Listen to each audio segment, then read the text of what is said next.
यही देख बार बार बार ए भाई मत किसी से वैर थोड़ी है, द्वेष थोड़ी है। कोई शब्द यदि आपसे बात करता है तो आपके ऊपर कृपा नहीं, क्यों बात करेगा, क्या लेना है? आपको लगता है हमारे द्वारा कुछ चलता है, हम कुछ है? नहीं, भ्रम मत करिए, कोई भ्रम मत करिए।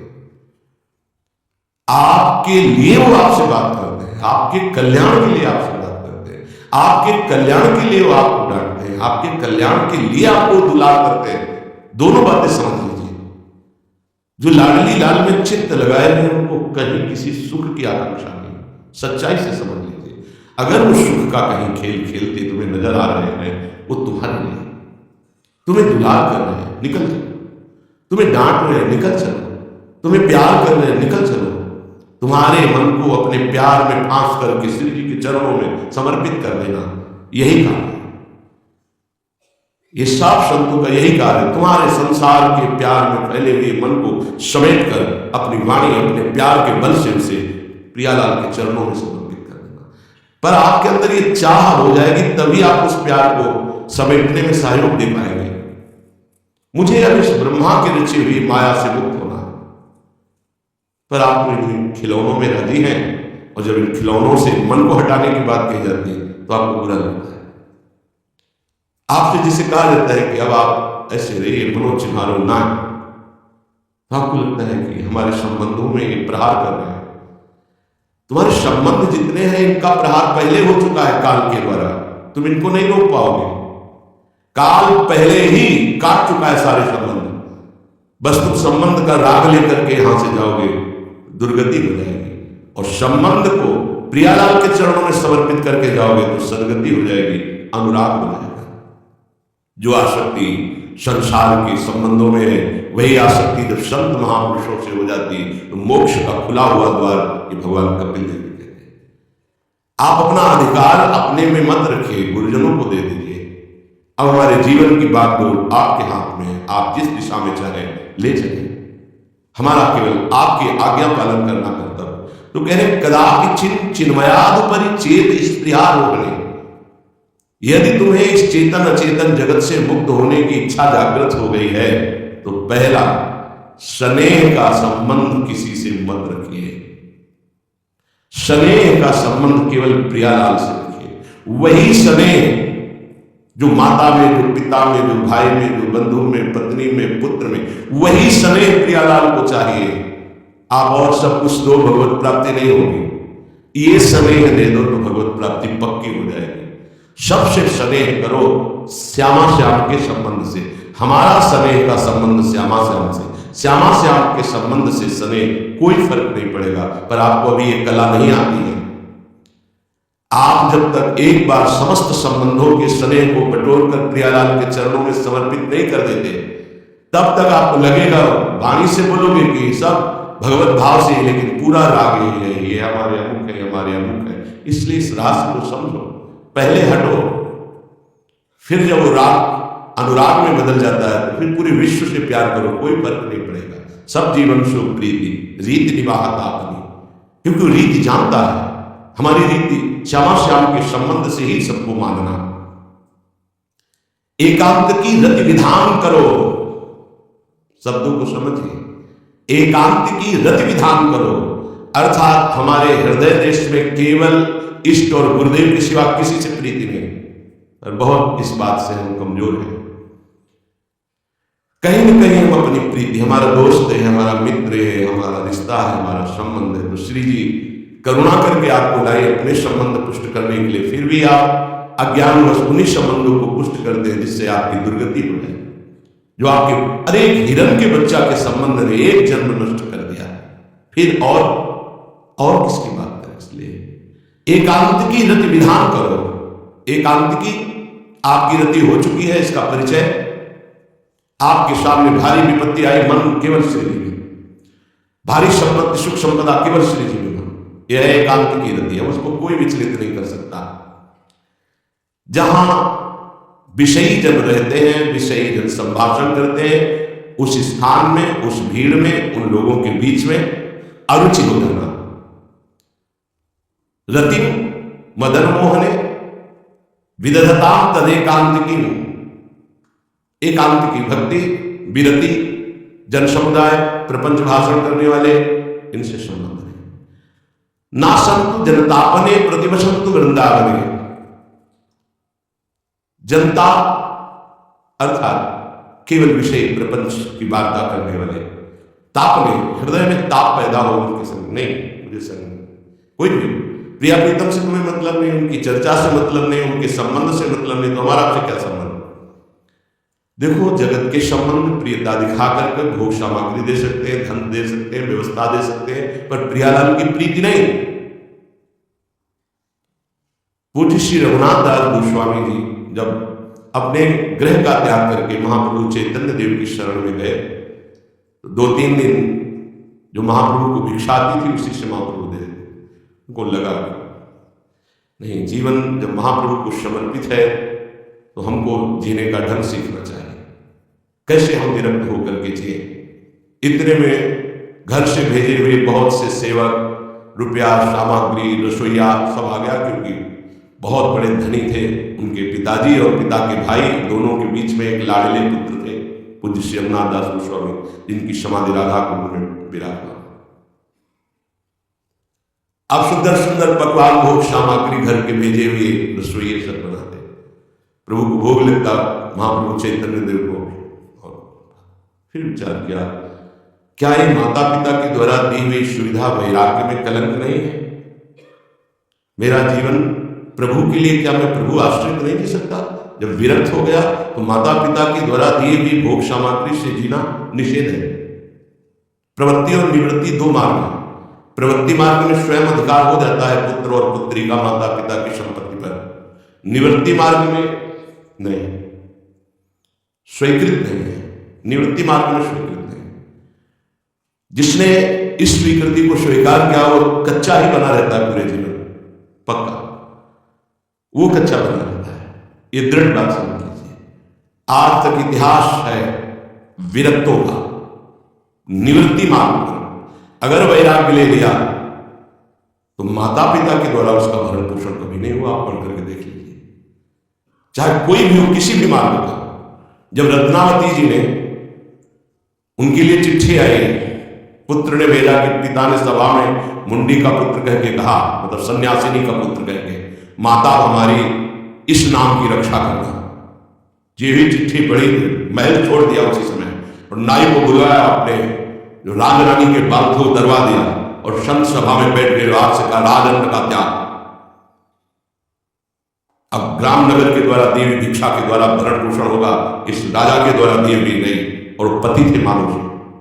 जब ये बात सुनी तो उनको भयंकर क्रोध हुआ। मेरे सामने मेरी पत्नी मेरा इस तरह का अपमान, मारने का प्रयास किया, निष्फल है। अंततो गत्वा, चरणों में हाथ रख के माथा रखा है। पढ़ के चरित्र देख लेना। नहीं इनके महल में रहूंगी, नहीं इनका भोजन खाऊंगी।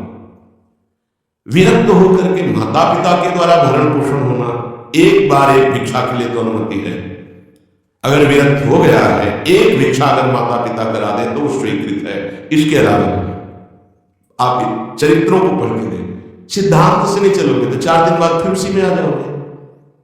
जब हम विरक्त हो गए, पूरे विश्व का भरण पोषण प्रभु करते हैं, तो मेरा नहीं करेंगे क्या? आज अगर कोई जुड़ा है तो वैराग्य और भगवत प्राप्ति के लिए जुड़ा है। हमारा संबंध संसारिक नहीं, भागवतिक। जिस मार्ग में हम हैं उस मार्ग में।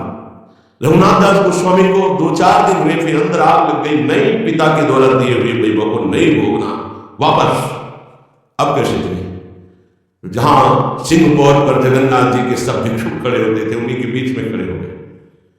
अब जो बांटते हैं तो उनका स्वभाव है लेने वालों का दौड़ दौड़ कर आगे लेना। कभी कभी मिलता उनको, शांत खड़े रहते तो पा लेते, नहीं मिलता प्रसाद तो भूखे रह जाते। फिर विचार किया, इसमें खड़े होकर के भी एक वृत्ति बनी रहती कि आने वाला देगा, ये भी ठीक नहीं। एक जगह अन्य क्षेत्र में अन्न बंटता था, वहां से जाके लाने लगे। फिर विचार किया, विवेक धैर्य नहीं लेने देता। यार हम यहाँ कोई सेवा तो करते नहीं, क्योंकि भरपेट अन्न पाने का जिस क्षेत्र में अधिकार है तो वहां सेवा करना जरूरी। चाहे पोछा लगा दो, चाहे पत्तल फेंक दो, कोई सेवा वहां करनी चाहिए, तभी आपका वैराग्य सुरक्षित रहेगा। नहीं तो फिर ठीक नहीं है। वहां अन्य क्षेत्र में भी छोड़ दिया भोजन। आप कैसे जिए? तो रात्रि में जो महाप्रसाद गाय को डाल दिया जाता था। गाय भी छक के जब नहीं पाती थी तो वो रात्रि के 10-11 बजे निकलते और वो महाप्रसाद जो पड़ा रहता उसको उठा के लाते, जल से धोते, सड़े सड़े निकाल के चावल, फिर उसे पाते। महाप्रभु ने पूछा, गोविंद दास सेवा में, गोविंद ये रघु अब क्या पाता है? बोले प्रभु बहुत वैराग्य है। बताया तो उनका, अच्छा ऐसा अमृत अकेले अकेले पाता है, हमको कभी निमंत्रण नहीं दिया, अब हम चुपके से छीन के पाएंगे। महाप्रभु चले रात्रि के जब वो कटोरे पे इतने से चावल सही निकाल कर पागने में लगे थे, पीछे से महाप्रभु गए ऐसे प्यास, अरे प्रभु आपने उनका इतना स्वादिष्ट अमृत पाता है और मेरे को कभी निमंत्रण नहीं दिया। निहाल उनके लिए आया, सोवत हो रसना रटे राधा कृष्ण सुनाम। वो जब सोते थे तो उनकी जबान से राधा कृष्ण राधा कृष्ण राधा कृष्ण। ये इस मार्ग के पथिक, निवृत्ति मार्ग और प्रवृत्ति मार्ग में अंतर है। आप लोग इस बात को समझें। निवृत्ति मार्ग श्री जी के भरोसे का है, आप विश्वास कीजिए। जब इष्ट के भरोसे में तो जिनकी पलक झपकते अनंत ब्रह्मांड रचना हो जाती है, उनके लिए कोई ये बड़ी बात हो गई क्या? ये कोई बड़ी बात है उनके लिए? हम उनका भरोसा त्याग करके निवृत्ति मार्ग के होकर के और परिवार के द्वारा भरण पोषण हमारा हो, भाई ये तो नहीं समझ में आता। भरोसा दृढ़ निश्चय निवृत्ति मार्ग तो निवृत्ति मार्ग, प्रवृत्ति मार्ग तो प्रवृत्ति मार्ग, प्रवृत्ति निवृत्ति, निवृत्ति में प्रवृत्ति बहुत समझ कर चलना पड़ेगा। जो मार्ग भगवान ने बनाया उसके अनुसार। तो कह रहे न संत जनता, तुम्हारा व्यवहार जनता से नहीं होना चाहिए। व्यवहार शून्य व्यवहार है, ध्यान रखना। दसों हजार लोगों के दर्शन होते हैं, एक का भी परिचय नहीं है। हजारों लोगों से संभाषण है, एक भी हमारा मित्र नहीं है कि ये हमारा है, तुम लोग इसके साक्षी हो, ये हमारा बंदा है, एक भी नहीं। साफ श्री जी के हो, श्री जी से संबंध है, मैं सिर्फ एक नौकर हूं, श्री जी की बात आपको बता देता हूं, आपकी बात श्री जी को बता देता हूं, हमारे श्री जी इसके सिवा कोई नहीं। एकांत कीर्ति, जनता से संबंध रहित, श्री जी के संबंध से सब जीवन सुख प्रीति। श्री वृंदावन में वह चिदानंद रस को प्राप्त होता है। यह है वृंदावन ए विधि बसे तज के सब अभिमान, तृणते नीचो आपको जाने सुनी जान। ये समझ जाओ किस बात का आश्रय लिए हो। जिनको ब्रह्मांड रचने में सेकंड नहीं लगा, वो हमारी क्रियाओं के अधीन है। हमको कुछ अपनी व्यवस्था के विषय में सोचना, मानो शरणागति के विषय में आपको अविश्वास, कलंक है ये बात। हे बिल्कुल भरोसे पे हो जाओ, फिर सामने देखो क्या होता है। बिल्कुल भरोसे पे हो जाओ। गुरुजनों ने कभी भी अन्य आश्रय नहीं होने दिया, कभी भी अन्य जगह जगह बचाते। वो जानते हैं कि अन्य आश्रय, धन का आश्रय, वस्तु का आश्रय, व्यक्ति का आश्रय, एक उसे सच्ची बताते हैं। गुरुजनों की कुछ बातें बाद में समझ में आती, पहले समझ में नहीं आती। केवल श्री जी का भरोसा रखो, जिसने आज दिया है वही कल देगा। जब गुरु जी को कोई कहता है कि कभी काम में आ जाएगी ये वस्तु रख लो, तो बोले इसी को मिटाने के लिए बाबा जी मिलेंगे। जब कभी काम में आनी होगी तो तुरंत श्री जी भेजेंगे, हम इसको पहले से क्यों रखें। ये हमें चाहिए कि केवल श्री जी का आश्रय लेकर वृंदावन वास हो। देखना कितना आनंदित रहोगे। फिर रोना आता है, तुम्हारे आंसू फिर निकलेंगे। जब आप एकांत में होंगे, आपका कोई नहीं होगा और आपकी परिस्थिति विपरीत होगी, तब फिर शरणागति होती है, वही भगवत प्राप्ति कराती है। जब तक विपरीत परिस्थिति नहीं आएगी तब तक शरणागति परिपक्व नहीं होगी। बात लिख लीजिए, चाहे वो द्रौपदी जी हो, चाहे गजराज गजेंद्र जी हो, चाहे कोई भी हो, जब ऐसी विपरीत परिस्थिति आए कि कोई भी सहयोगी नहीं रह गया, तब शुद्ध शरणागति और भगवत साक्षात्कार। उस दिन के लिए तैयार रहो और मांगो कि हमारी आसक्ति का नाश करने के लिए परिस्थिति ऐसी दे दो प्रभु कि सिर्फ आप पर दृष्टि हो, सिर्फ आप पर, ना कोई हमारा, ना हम किसी के, सिर्फ आप मेरे तो गिरधर गोपाल, दूसरों में कोई। बात समझो, सत्संग की बात को समझो, परमार्थ की बात को समझो। तो जब कोई हमारे जीवन में प्रश्न आता तो जो नील चादर ओढ़े हुए विराजमान, उनकी चादर की तरफ देखते, आकाश की तरफ, बाहर निकलकर आकाश की तरफ देखते, तत्काल उत्तर मिला है उनको, तत्काल भाग, यहां से भाग। ढोला गागा रात्रि में भागे, जब भागे तो रात्रि में भागे। भागो भागो भागो, भागते भागते अब आयो परम विश्राम। अब वृंदावन, श्री वृंदावन विश्राम, सब शोभित निष्काम श्री वृंदावन विश्राम। हे भागते रहो, संबंधों से भागते रहो, आश्रयों से भागते रहो। एक आश्रय केवल हरि गुरु का, बस एक विश्राम स्तर। जैसे आप रखो, जैसे आप रखो, हम उसी में राजी हैं। समस्त प्राणियों को वृंदावन के नमस्कार बुद्धि से देखो। देखो यहां की रहनी, वृंदावनी विधि से तदिके सब अभिमान, तृणते नीचो आपको जाने से जाने। तृण से नीच अपने को जो जानता है सबको नमस्कार करेगा। और सच्चाई में देखो तो ऐसा ही है, कुछ नहीं, कोरा अहंकार केवल है। क्या है हमारे अंदर? कुछ नहीं। अगर गुरु कृपा न हो, प्रियालाल की कृपा न हो तो कुछ नहीं, हाथ उठा के कहते हैं कोई बल नहीं। बल है तो वो है, नहीं तो वो नहीं, तो कुछ बल नहीं। क्या बल है? आप देखो, अंदर से देख लो बैठ के, तुम्हारे अंदर क्या बल है?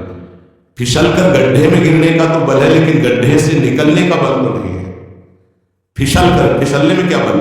फिसल कर गिरने का तो है, लेकिन गिर के संभलने का बल ये केवल गुरु का बल है, ये केवल इष्ट का बल है। इसलिए श्री धाम वृंदावन का आश्रय और वास स्वीकार करो। सबसे छोटा अपने को समझो, समस्त प्राणियों को नमस्कार करो। क्यों? क्योंकि कहीं कोई वृंदावन में किसी का अपराध न बन जाए। नमंतु नम जंतु काली नमंतु रस्तु क्वचित, कहीं ऐसा ना हो जाए यहां किसी भी जंतु का, किसी भी जीव का, किसी भी शरीरधारी का अपराध न बन जाए। अगर वृंदावन में कोई अपराध ना बनने पावे और सबको हम नमस्कार करके रहे और श्री जी का केवल भरोसा रहे, तो आप चमत्कार देख लेंगे, अध्यात्म आपके अंदर प्रकाशित हो जाएगा। जैसे जैसे अध्यात्म प्रकाशित होता है वैसे वैसे शांत होता चला जाता है, मन शांत होता चला जाता है, कोई वासना हृदय में नहीं होती। पूज्यपाद श्री उड़िया बाबा जी महाराज से प्रश्न किया, पीछे वर्णन किया गया था कि बड़े बड़े महापुरुषों की ये लोग निंदा क्यों करने लगते हैं, क्यों द्वेष करने लगते हैं? वो तो किसी से द्वेष नहीं करते।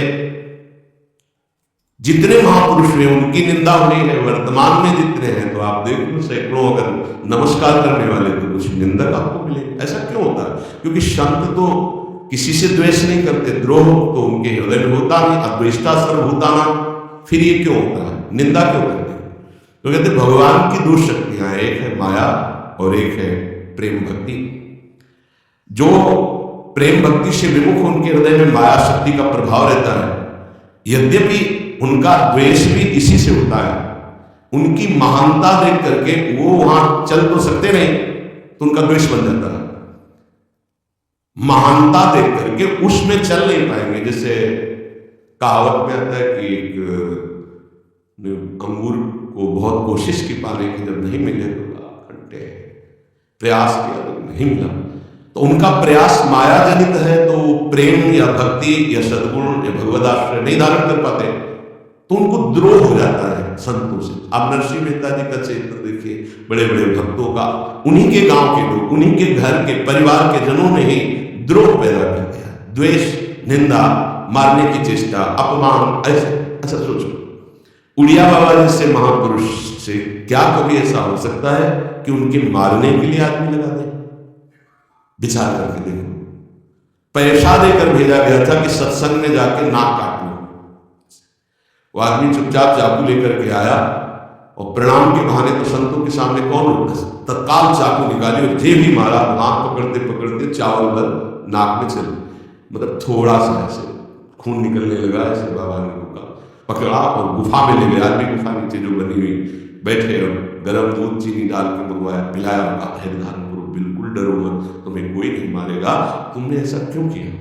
तो रो पड़ा संत कृपा देख के और कहा बाबा मुझे इतने 1000 रुपये देने की बात कही गई थी कि बाबा मैं गरीब आदमी हूँ, पैसे के लोभ से बुद्धि मारी गई। उन्होंने कहा बस तुम ऐसे नाक में चाकू मार देना।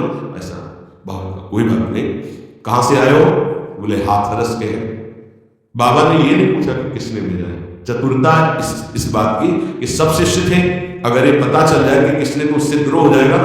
और इतना पूछा क्यों तुमने ऐसा किया? तो बोले मुझे पैसा। ये नहीं पूछा किसने किया, क्योंकि उससे द्वेष हो जाएगा। अपने शिष्यों से कहा, शपथ है हमारी, इसे डांटना भी नहीं और हाथरस की बस में सुरक्षित बैठा करके अब चलो जाओ। बोलो ऐसे महापुरुष को फिर बाद में लीला द्वेष की हद हो गई, संसार द्वेष सूली पे चढ़ा दिया, जहर पिला, मेरा तो जहर पिला प्रहलाद। क्यों ऐसा करते हैं लोग? बोले माया से आसक्त चित्त वाले जब भक्त को देखते हैं तो उनके अंदर गाली देने का मन होता है, जलन पैदा होता है, स्वभाव ऐसा स्वाभाविक है। उनके हृदय में इतना द्वेष पैदा होता है कि वो दुष्ट हृदय कैसे इनकी हानि हो, बस ये सोचते हैं कैसे इनकी। बड़ा विचित्र खेल है। इस शब्दों के साथ पलटू बाबा को अयोध्या में झोपड़ी में ही आग लगा दी आसपास से। ऐसा क्यों होता है? तो बोलिए माया शक्ति कि जिसके हृदय में माया का प्रभाव, मलिन हृदय होता है, वो संतों से स्वाभाविक द्वेष करते हैं, जो कि द्वेष के पात्र नहीं है, किसी से वो द्वेष नहीं करते। एक संत आप चरित्र उठा करके देखो, संतों से द्वेष करने वाले प्रत्येक महापुरुष के जीवन में देखा गया कि द्वेष करने वाले, और कोई कोई तो उन्हीं के पार्षदों के रूप में द्वेष करने लगे, उन्हीं के पार्षद बनकर उनकी खिलाफत करने लगे और उन्हीं के पार्षदों के द्वारा उनको सूली पर चढ़ाया गया। बड़ा विचित्र माया का खेल है। इसी से वो भक्तों की निंदा करते हैं और भक्तों से द्रोह करके अपना सर्वनाश कर लेते हैं। तो क्या इससे बचा जा सकता है? यदि भगवान का नाम जब करने लगे, भगवान का आश्रय ले लें, तो दृष्टि बदल जाएगी। आप देख लेना, दृष्टि बदल जाएगी। नाम जापक सहृदय होता है, वो घोर पापी पर भी प्यार करता है। लोग समझते नहीं उनके हृदय को। घोर पापी को भी वो प्यार करके भगवान से मिलाना चाहते हैं। यदि आप नाम जब करते हैं तो आप बच सकते हैं, नहीं संत द्रोह की वृत्ति अंदर पैदा हो जाएगी। ये माया है। ये जहां किसी महापुरुष का यश तो वही निंदा शुरू कर देता है, क्योंकि माया उसका पतन कराती है, भक्ति उत्थान कराती है।